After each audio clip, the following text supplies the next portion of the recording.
जय हिंद साथियों और नमस्कार सभी भाइयों को। 14 मार्च राष्ट्रीय लोक अदालत।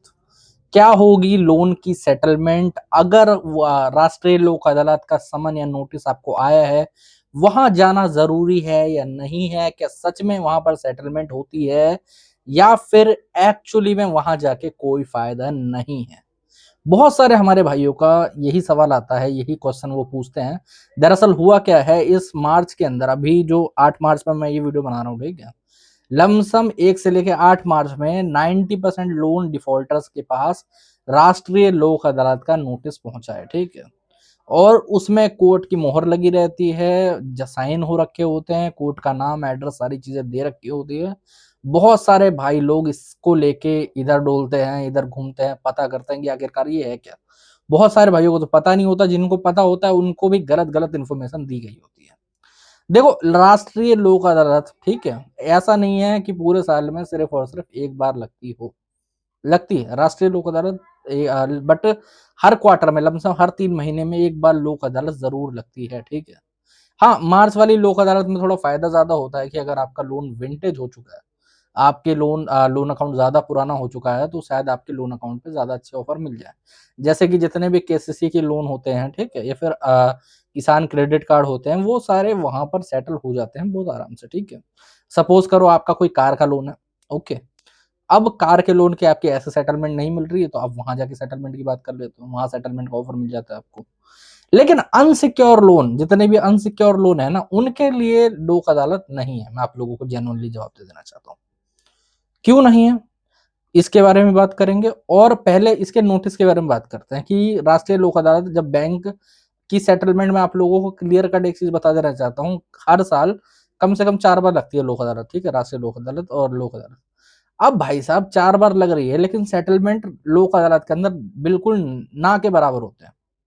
फिर बैंक का लोक अदालत लगाने का मतलब बनता क्या है? आपको नोटिस भेजने का मतलब बनता क्या है? सिंपल कारणवश मैं अगर आपको कहूं तो भाई साहब, इसका कारण है आपको डराना, ठीक है। जो नॉर्मल नोटिस आपको रिसीव होते हैं, या तो बैंक के माध्यम से होते होंगे, या तो उनके जो पैनल के एडवोकेट होंगे उनके माध्यम से होते होंगे, है ना। लेकिन जो लोक अदालत का नोटिस आता है ना, वो दो तरीके से आता है। सबसे पहले तो उसमें मैंने बता दिया, कोर्ट का एड्रेस, कोर्ट की सारी चीजें लिखी होंगी बकायदा, वो समन की तरह लगता है देखने में, ठीक है।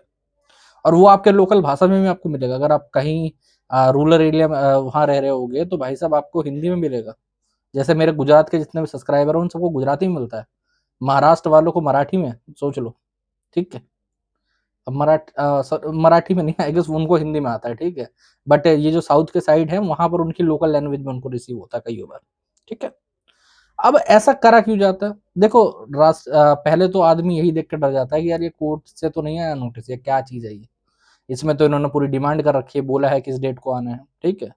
और कई लोगों को तो ऐसा नोटिस भेजा जाता है कि भाई साहब वो तो अगले दूसरे स्टेट के होते हैं। तो मैं तो एक चीज तो क्लियर आप लोग को कर देता हूँ, ठीक है, कि राष्ट्रीय लोक अदालत में जाना ना जाना आपकी मर्जी है। आप जाना चाहो तो जाओ, नहीं जाना चाहो तो मत जाओ, कोई रोक टोक वाला नहीं है। ऐसा नहीं है कि आप नहीं जाओगे तो आपके खिलाफ वारंट इशू हो जाएगा, फलाना ढिमकाना, कुछ नहीं।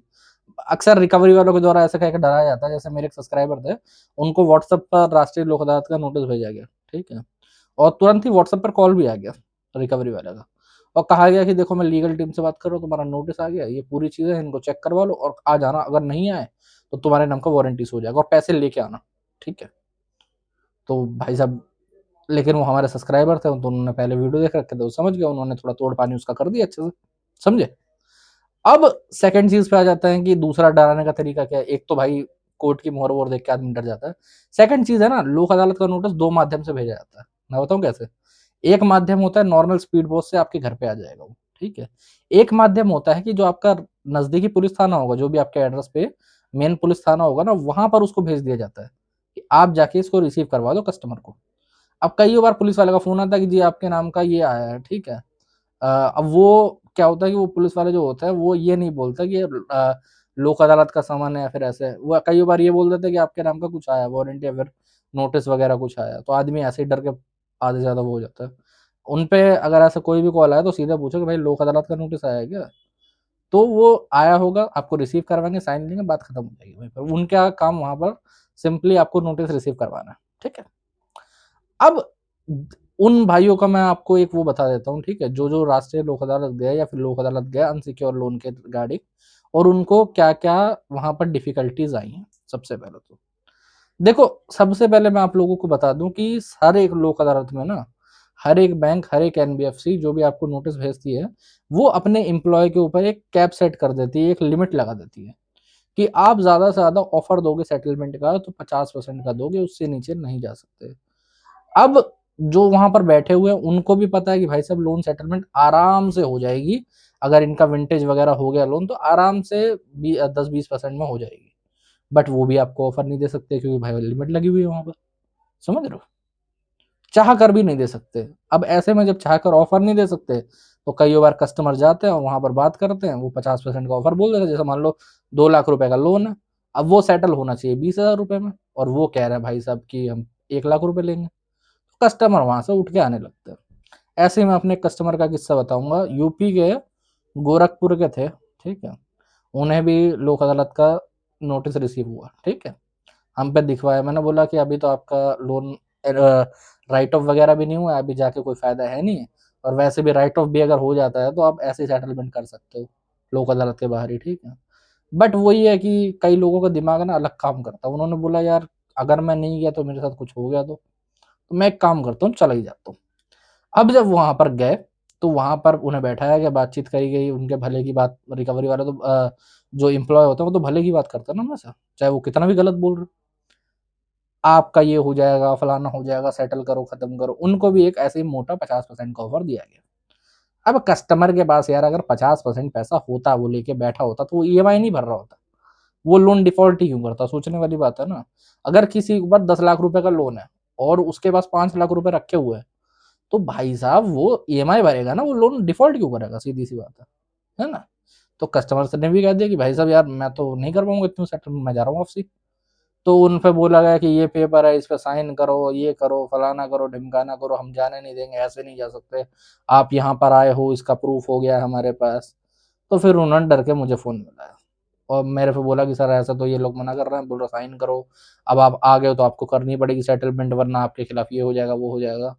मैंने उनको सीधे मुंह एक ही शब्द में बोला कि आप रिकवरी वाले पे बोलो, जो भी वहां बैठे थे, जो करना है वो कर और वहां से आ जाओ, बात खत्म। और उन्होंने भी फिर ऐसे ही करा कि आपको जो करना है करो, और वो आ गए घर पे, कुछ नहीं हुआ। सीधी सी बात, समझे? अब जब मैंने आपको इतना सब कुछ बता दिया कि वहां पर लोक अदालत में अच्छी सेटलमेंट नहीं होती है, तो अच्छी सेटलमेंट होती कहाँ पर है? अब ये भी बता देते हैं, चलो ठीक है। तो अच्छी सेटलमेंट मेरे भाई होती है लोक अदालत के बाहर ही होती है ज्यादातर, ठीक है। लोक अदालत में जब तक विंटेज ना हो आपका केस, आपके जाके फायदा नहीं है, ठीक है। अब लोक अदालत के बाहर सेटलमेंट कैसे होगी? सबसे बढ़िया तरीका सेटलमेंट का यही है कि आपको नोटिस रिसीव हुआ है, आप सिंपली उसको ले लो, ठीक है। और उसके रिगार्डिंग एक मेल लिख दो बैंक को या फिर जो भी एनबीएफसी है उसको, कि भाई साहब देखो मैं यहाँ पर आ नहीं सकता, ठीक है, मेरे पास इतना टाइम नहीं है, मैं आ नहीं सकता, मेरे को दिक्कत है।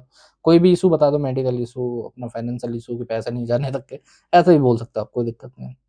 ये इशू बता दो, कह दो भाई साहब इतना मेरा आउटस्टैंडिंग चल रहा है, मान लेते 2 लाख आपका आउटस्टैंडिंग चल रहा है, और मेरे पास पैसे हैं खाली 15,000 रुपये, मतलब 15%, ठीक है।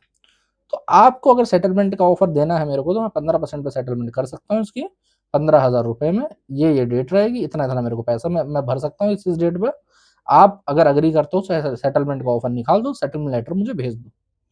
अगर आपके लोन अकाउंट पे जेन्युइनली सेटलमेंट का ऑफर चल रहा होगा तो आपको वैसे ही सेटलमेंट का ऑफर रिसीव हो जाएगा।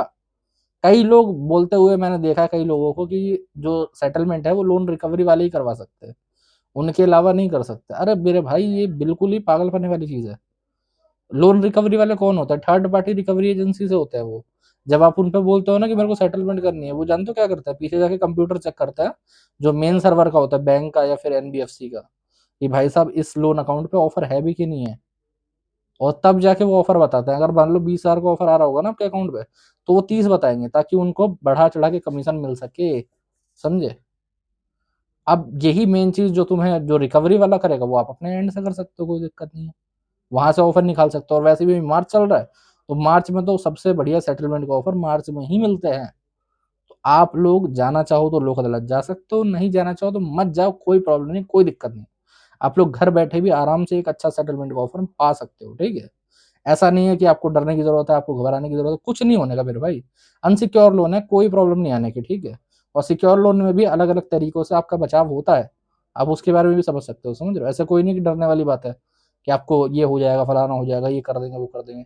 एट द एंड सबकी सेटलमेंट ही होती है, ठीक है? बस ये मानसिक प्रेशर आपके माइंड में क्रिएट करने की ट्राई करी जाती है बार-बार इन लोगों के द्वारा, ठीक है? तो साथियों आज के वीडियो में इतना ही। अगर वीडियो अच्छा लगा हो तो चैनल को सब्सक्राइब कर लेना। अगर और कोई दिक्कत, प्रॉब्लम, परेशानी आपको है, ऊपर नंबर आ रहा है, व्हाट्सएप पर मैसेज कर सकते हो, ठीक है? और यार चैनल को सब्सक्राइब कर देना। आप लोग वीडियो देखते हो, चैनल को सब्सक्राइब नहीं करते।